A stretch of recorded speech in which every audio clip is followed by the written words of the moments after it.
Dia faly manolotra ny fiarabana tompoko lahy sy tompoko vavy. Tsara ny milaza ity am-piandohana amintsika fa misokatra ho maly ny taonan'ny rivo-doza eto Madagasikara. Fa na izany aza dia tsy misy ahiny izany amin'izao fotoana satria tsy misy ny miodiody eny amin'ny faritra ranomasina manakaiky ny Madagasikara. Etsy andanin'izay ny mpampiasa ranomasina amin'ny morontsiraka manomboka eo amin'ny faritra Maintirano hatrany amin'ny faritra Mananjara iny dia mila mitandrina ny Nosy Rapitso fa misy ny onja vaventy avy any atsimo sy avy any atsimo atsinanana izay somary atahorana.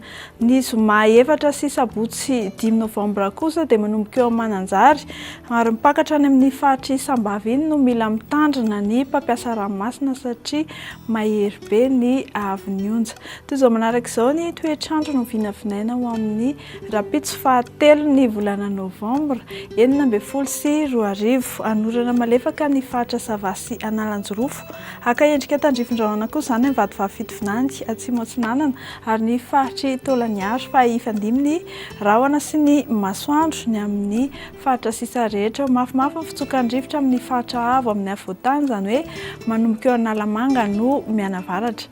Toy izao manaraka izao ny toetr'andro no vinavinaina ho amin'ny Rapitso tolakandro. Hifandimby ny Rahona sy Masoandro any amin'ny faritra avaratry Madagasikara tahaka izay koa any amin'ny faritra atsimo andrefana sy Androhiva. Anorana tandrifin-drahona malefaka saika manerana ny nosy ary seho izany indrindra ny amin'ny takariva sy ny amin'ny alina ty amin'ny faritra Analamanga ty.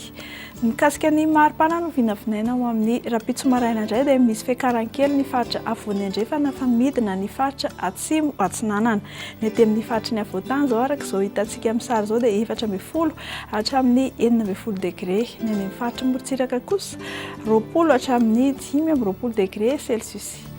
Ny maripana ho amin'ny Rapitso tolakandro indray no asiantsika resaka izao izy fidina izany amin'ny ankapobeny 20 na 20 na 30 degré ny aty amin'ny faritany Antananarivo sy Fianarantsoa teo aloha.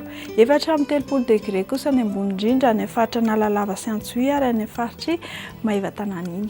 Dia omena fahafapo hatrany ianao tompoko lahy sy tompoko vavy raha mikasa hivoaka ivelan'ny Madagasikara. Fataro fa ho amin'ny Rapitso ary dia anorana malefaka ny faritra Johannesburg sy Paris. Haka endrika tandrifin-drahona izany any Nairobi ho lalovandrahona ny faritry Milor. Ny faritry Bangkok kosa dia hifandimby ny Rahona sy ny Masoandro. Ho andreo nosy raha vavy manodidina ny Madagasikara indray no ho arosanao manaraka izao no rambaratra ho amin'ny Rapitso any Seychelles. Hifandimby Rahona sy Masoandro ny Comores sy La Réunion. Anorana tandrifin-drahona kosa ny faritry Maurice.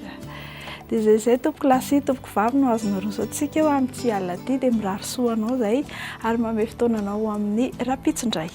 Veloma tokoa.